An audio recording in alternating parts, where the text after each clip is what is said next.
This is not. That's fine.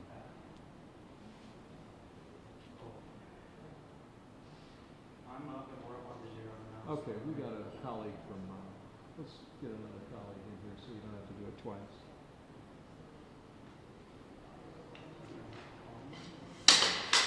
Probably better for you to hear from McCarthy, but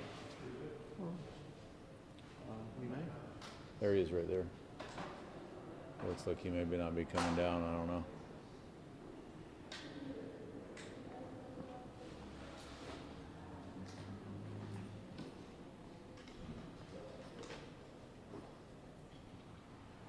We're hooking up to 0.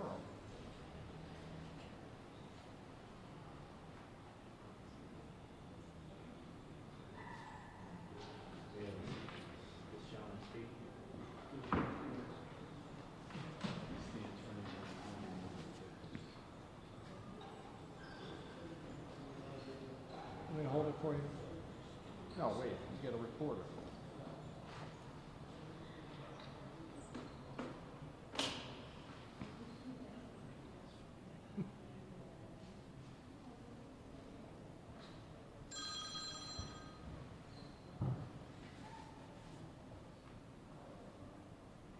I'm just grabbing some attorney sign right now. We'll give them a second. It's a lot going. Okay, that's all. I'll get it to you as ASAP. We're just grabbing some reactions from the family representative right now. Probably have something from McCarthy. I'll talk to you. David Haynes, attorney representing the family of victim James Johnson.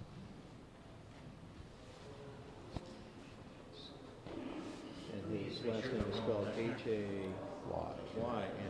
Yep. Okay, very good. Here we go. You all set, Paul?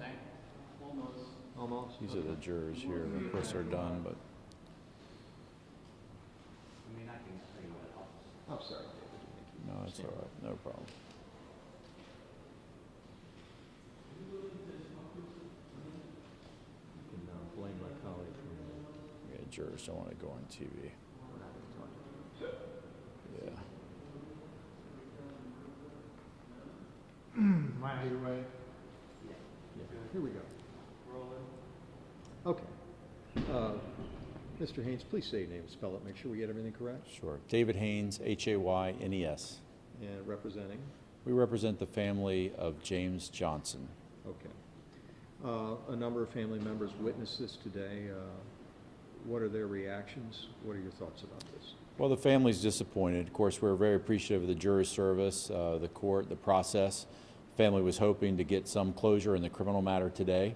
We were hoping for a conviction of first-degree or second-degree murder at least. So while the family is disappointed that we're going to have to go through another trial, the family continues to hold the memory of James Johnson very close to their heart, and they are not going to give up. They're going to continue to see this process through, whatever it takes, in the criminal process as well as the civil process. What do you believe the emotional impact on them is of what's occurred here? Well, it's difficult. This has been a very emotional trial. I mean, from showing of the videotape to the 911 call from Michael Thomas, who was the driver. This has been a very emotional week. It's very draining. But the death of James Johnson, he leaves behind young children, continues to be with them every day. They're lost. So while this week has been very poignant to hear the evidence and the testimony, see the video, which they've seen before, but it's the first time it's being shown publicly.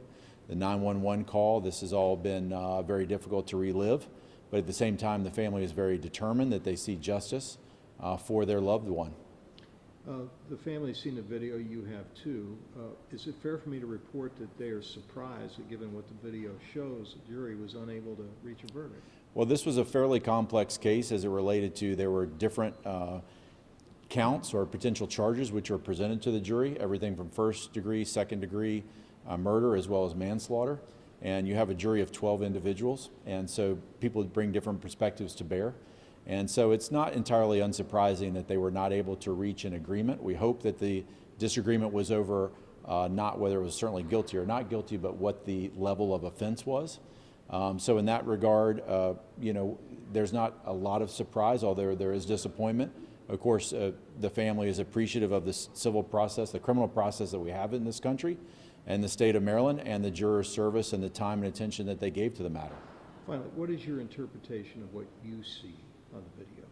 Well, there's no question of what we see on behalf of counsel for the Johnson firm is that Johnson family, the Cochran firm, is that there was no threat to David Dixon at all, that the vehicle was fleeing, the vehicle was leaving, that he shot 4 shots into the back of the vehicle, then there was another pause, and he shot a 5th shot.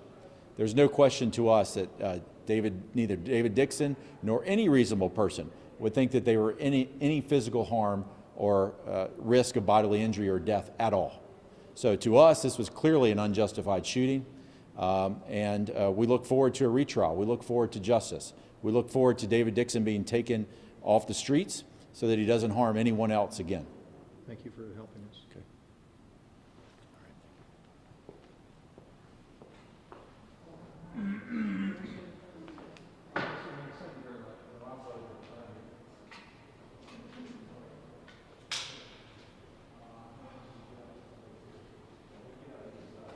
Is he coming right down? Correct. He's coming over there. Hey, Doug. Hey, I'm in a park these days. Where you feed stuff. This kind of started as a feed late, so I'll refeed that sound over from the Well, you got a little bit of we wait for the park. Stay for him and keep rolling. All right, thank you.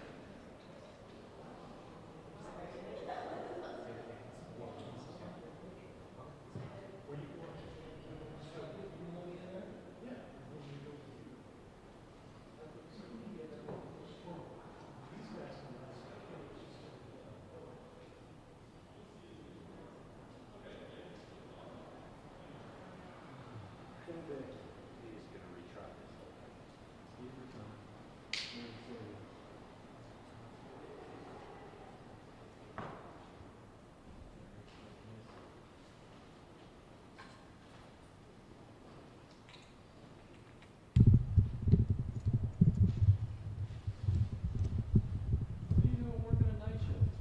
I'm not night shift. I'm just stuck. You're what? I'm not night shift. I'm trying to. You're day shift? Yeah. Not supposed to get overtime, but we probably will. Our station's been like cracking down on overtime too. Yeah, overtime's inevitable in situations like this.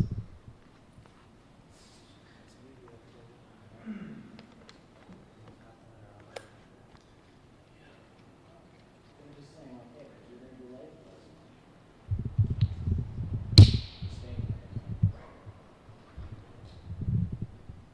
By the way, I didn't say hello. Hi, Paul.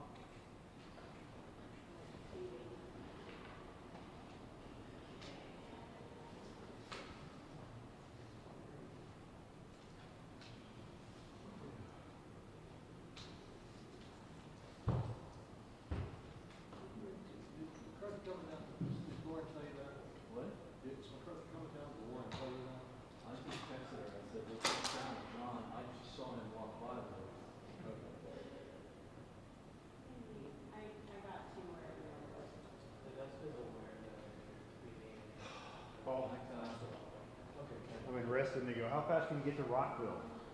Let me see if I can get. Not They don't want to cover these trials, but then they, when they hear about it, they all of a sudden want to send We it. quoted you. Is that John right? Anderson comes on at 6:03, he's like, we're hearing from Paul Wagner that NBC4 just tweeted that, blah, blah, blah. Oh. Why don't you guys want to cover these things? You got 6 people over there. Why don't you do it? Just to get information. I mean, I would probably look into those. I'm not a record in zoning, so I'm sort of. You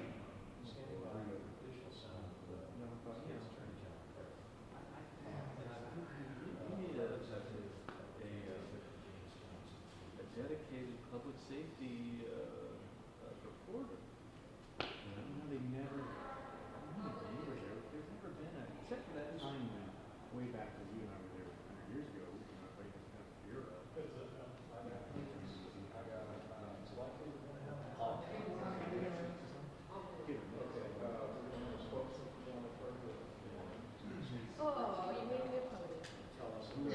I'm gonna do it, Paul. You know what? I'm gonna do it. And then, he doesn't wanna do it? He's meeting with us. He's meeting with who?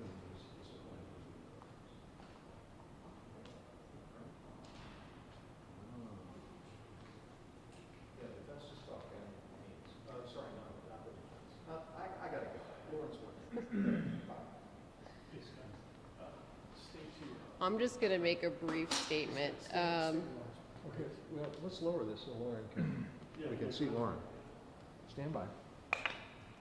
Sorry, Lauren.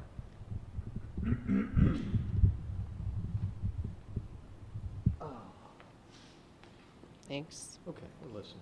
All right. This was an extraordinarily complicated legal case. The legal instructions were among the most complicated that this courthouse has ever seen. The jury had 12 options alone among the first 3 counts, and the state pledges, despite the fact the jury was unable to make a decision here, the state pledges to retry this case. We're going to meet with the administrative judge next week to select new trial dates, and this case will be retried. Will the suspect in this case remain locked up without bail?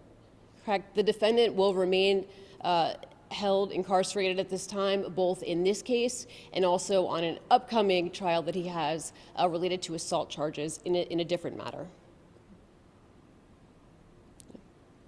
Oh, can you mention, are you allowed to mention the vote that they took? Are you allowed to say that? I mean, it was said in open court. What do you want me to say about it? Can you just say what Judge Mason asked the jury to do and what the result was with the vote?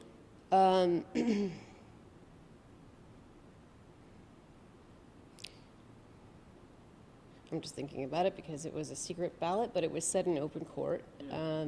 Yeah. Okay. So, well, I don't want to put you on there the were spot. two separate, because they asked 2 separate questions, right? It was to the second question. I'm just not sure how much information I should give about all this. I mean, I don't know. It was, Well, I mean, we were Well, reporters it was- witnessing it in court. Yeah, so it we was can said in provide court. our So, account. if you could. I'm just trying to remember the basically wording on the question first was, question. You know, the judge asked the jury if they would conduct a secret ballot as to whether or not further deliberations would be helpful. And they came back and he announced in open court that it was 11 to 1 Yeah. against. So, but I don't want to put you on the spot. If you don't want to, you know, feel like doing it. Yeah, I feel like I should just stick with that, if you don't mind. Yeah, yeah, yeah. Fair enough. Thank you, Lauren. Yeah. Appreciate it. I think it's fine, but you guys have the info, so I'd rather. Can you tell us your name? Oh, sorry. Lauren DeMarco. It's LAURENDE, capital M, if anyone cares, ARCO, and spokesperson for the State's Attorney's Office. Thanks, Lauren. Thank you, guys. Have a weekend. Well, sometimes it's all fast.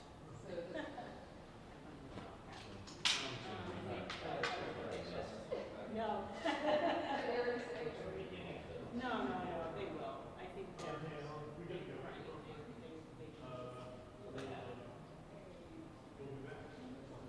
So if nothing else, just we'll leave it at They just said call Terry something. Oh, you know. And she's like, oh, she didn't ask you. Okay, so I have it queued up, the complete, defense attorney, and then you can, yeah, and then you can take this. Yeah, I'll be the whole thing, you have one, it's just, yeah. Perfect. Tell me when I can roll. Okay, here we go. Here it comes. Yep. Who you are, and she didn't have any idea who I was. I never called her. Okay, we need somebody for seconds, all right? You want to reply or election? Yeah. Yes, I can say that. All right. Okay, I'd like to turn some of that, so I'd like to turn some of that.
tough